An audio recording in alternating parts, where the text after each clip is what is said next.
de evadir y decir, no, no, no, pero espérate, a ver, esto sí debe de ser un infarto por esto, esto y esto.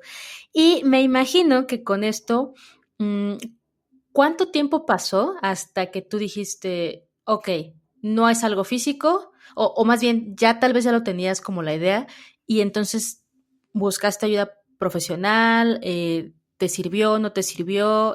Hablando ya de cuestión de alguien de salud mental. Mira, yo iba con este médico internista porque me explicaba la situación, ¿no? Cuando tienes hipocondritis, te duele esto, y me explicaba bien el por qué me dolía. Y me daba confianza y entendía lo que me decía, pero al mismo tiempo era como que, ok, ya superé lo del dolor en el pecho, pero ahora la vista nublada, o que me daban como cuando se te duerme un brazo, pero en la cabeza. Entonces sentía que me iba a dar un derrame cerebral. Pasaba de una Ujú. preocupación a otra diferente.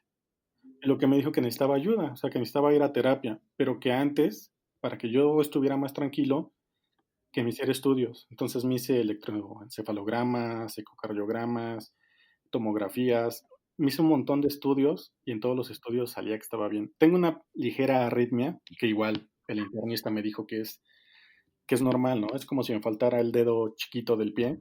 No es algo normal, pero no es algo peligroso. Ujú. Entonces, todos estos estudios me ayudaron a como a estabilizarme y centrarme en la realidad, que lo que tenía era algo mental y no algo físico, que era a lo que yo me aferraba, ¿no? Que no podía ser algo mental porque si es algo mental, yo lo puedo controlar. Ese era mi pensamiento. Ujú. ¿Qué es esto que estábamos diciendo, no? En cuanto a que muchas veces creemos que no le queremos dar este peso que es mental. A veces, no sé si sea tu caso, a veces porque creemos que sería como lo peor, ¿no? Justo tuve otra entrevista que también van a escuchar aquí, que me decía, es que hay tanto peso respecto a que pueda ser algo mental y que tú no puedas, porque se supone que tú deberías de poder, que evité durante mucho tiempo acudir con un especialista, ¿no? Y no sé si también haya sido tu caso. En mi caso, pues sí es algo similar, no es tanto, es que piensas que como es mental, lo puedes resolver solo. Piensas que es fácil. Ajá, exacto, ¿no? Piensas pues que siempre debemos de poder con esto, ¿no? Y que no deberíamos de pedir ayuda. Y ahí me gustaría también que me dieras tu punto de vista, porque muchas veces, para algunos hombres ya en específico, les cuesta trabajo desde platicarlo hasta decir, sí, es que yo tengo ansiedad, yo tuve crisis de ansiedad o tuve un ataque de pánico. Para ti, ¿tú crees que esto sea un factor importante a la hora de hablar de nuestras emociones? Sí. En mi caso, en mi caso no fue tan complicado hablarlo porque en este viaje conocí a una persona que me ayudó mucho con la ansiedad, pero me di cuenta que hablándolo te, te descargas todas esas emociones. O sea, el hecho de decir tengo ansiedad y estoy pasando por esto es un factor muy importante para empezar a progresar con el trastorno. Entonces, yo hablando con ella me di cuenta que era súper importante y lo empecé a hablar con familiares y amigos, pero te doy toda la razón. O sea, yo lo vi por mí, a mí me funcionó, pero al momento de hablar con la gente es como que, ya es mental, no pasa nada, o sea, eso es de Ujú. maricas, eso es de niñas, o cosas así que dices, o sea, te estás cerrando a las posibilidades de que como hombre también te está afectando, que como hombre también puede sufrir de ansiedad y también necesita ser escuchado. Ajá, exactamente, ¿no? Y justo, mm, pues depende mucho con quién estés cerca, pero muchas veces tienden a minimizarlo, ¿no? Híjole, no, pues eso que te pasa no es grave. A mí me ha pasado tal y pues no significa nada, mucho, casi casi lo que te está pasando. Pero aquí creo que es importante dejar ese mensaje respecto a que si tú tienes algún tipo de síntoma, algún tipo de incomodidad, no hablemos de síntomas, sino como de incomodidad contigo, que sientes que hay algo, porque tenemos esta capacidad de saber. qué nos pasa cuando estamos bien, cuando no estamos mal, cuando estamos mal, sí tal vez es importante externalizarlo porque a veces también hay otra carga que es mucho la vergüenza de, es que tal vez solo me está pasando a mí y tal vez esto no lo debería estar pasando a nadie más. Pero el punto es que sí pasa y cuando pasa y no te atiendes, pues llegas a estos casos en donde es tanta la presión que de alguna manera sale y entonces tenemos estas crisis, ¿no? Yo siento que es un tema un poco complicado por todo, todos los tipos de personas. Digo, la ansiedad, desafortunadamente, los síntomas son infinitos. Puede Claro. tener uno y no tener 10 o tener 10 y no tener ese en específico. Entonces, de hecho, a mí me pasó al principio. Tenía una amiga a la que le dije, hoy tengo ansiedad. Y me dice, yo también no puedo dejar de comer. Y yo minimicé su problema, ¿no? Dije, yo me estoy sintiendo que me estoy muriendo y tú me vienes a decir que no puedes dejar de comer. Después lo entendí, después entendí que también es otro tipo de ansiedad, pero en un principio también minimicé su problema de mi amiga. ¿Por qué? Porque no lo entendía en ese momento y no lo asimilaba todavía muy bien, que cada cabeza es un mundo y que cada problema que para mí puede ser mínimo, para otra persona es el peor problema que le está pasando en la vida. Y no está mal. Exacto.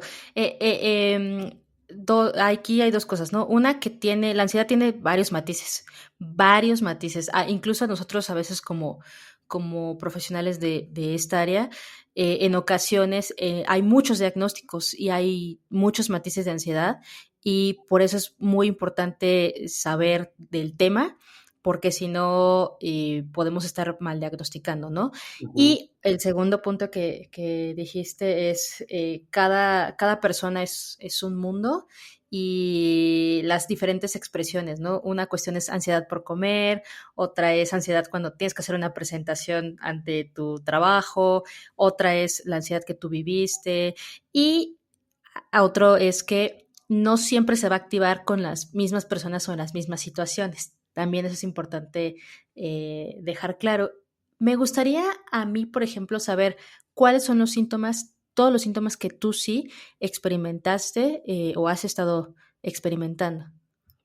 híjole, no acabaríamos, pero Dos capítulos de aquí. puros síntomas, sí. Como te decía, primero era la opresión en el pecho y que se me dormía el brazo izquierdo, ¿no? Que tenía como pequeños hormigueos en la punta de los dedos. Después de eso fue vista borrosa, esos como tipo calambres que me daban en la nuca y en el cuello. Tenía, podía ver, pero cuando veía, si veía, por ejemplo, letras, las letras las veía como que temblaban. También sentía como si fuera, por ejemplo, cuando salía de mi trabajo hacia el metro, la calle por la que siempre pasaba, la reconocía, pero al mismo tiempo la veía diferente. O sea, como si fuera una calle distinta. Es que no sé cómo explicar esa parte, pero o sea, era el mismo lugar, pero no era el mismo lugar. Yo sentía que estaba yendo por otro lado distinto a pesar de reconocer cada casa y cada, este, planta que estaba ahí, ¿no? Es como una sensación de irrealidad, ¿no? Como Exacto, de, o sea, sabes que estás en ese lugar, lo conoces muy bien, estás en ese momento, pero como si no estuvieras ahí también. exactamente. Ujú. Otras similares, por ejemplo, cuando platicaba con alguien, sentía como si yo me elevara, como si me despegara del suelo, pero al mismo tiempo que mi cuerpo se quedara en el piso.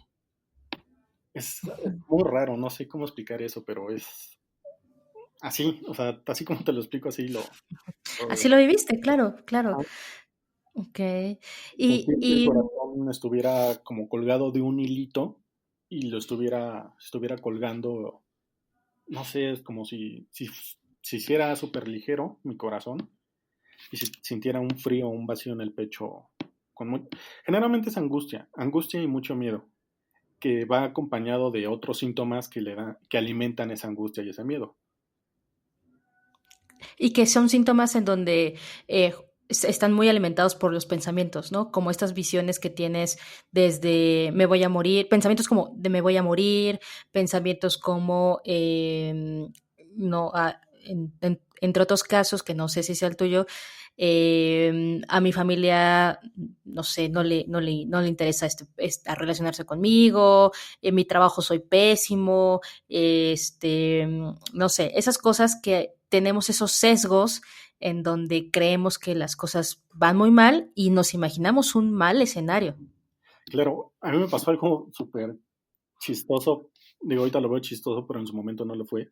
Cuando me Claro. diagnosticaron ansiedad, que todavía no lo aceptaba yo, que no creía que fuera algo mental, sentí uno de mis dedos de mi mano derecha raro, o sea, como un pellizquito. Y dije, bueno, eso no es nada. Y tenía en la mente el pellizquito ese que me dio en el dedo, ¿no? Y dije, si es parte de lo de un espasmo del corazón o algo. No, ya me di cuenta de ansiedad.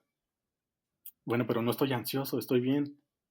Esto, si no estoy ansioso y estoy sintiendo sentí ese pellizquito, entonces sí tengo algo en el corazón.